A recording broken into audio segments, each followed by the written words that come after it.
Hello hi అందరికీ నమస్తే. ఈరోజు ప్రధాన వార్తలు చూసుకుంటే కేజ్రీవాల్కు వారం custody. Delhi liquor scam case విషయంలో ఆదేశాలు జారీ చేసిన రౌజ్ రెవెన్యూ కోర్టుకు 28 పేజీల రిమాండ్ రిపోర్టును సమర్పించిన ఈడీ.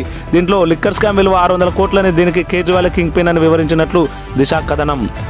కాంగ్రెస్పై మాదిగల గుస్సా. రాష్ట్రంలో 3 లోక్సభ సెగ్మెంట్లు ఎస్సీకి రిజర్వ్ అయితే మాదిగలకు టికెట్ల కేటాయింపులో ప్రాధాన్యత లేదంటూ గుస్సా.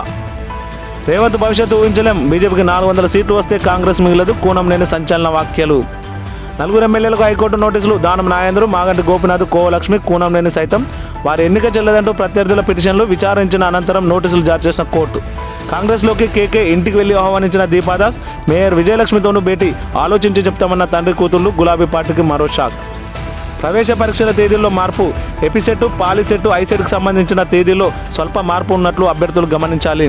వచ్చే నెల 1 నుంచి వడ్ల కొనుగోళ్లు. గన్ని బ్యాగుల కొరత ఉండొద్దు. ఇతర రాష్ట్రాల ధాన్యం రావద్దంటూ రివ్యూ సందర్భంగా పౌర సరఫరాల శాఖ కమిషనర్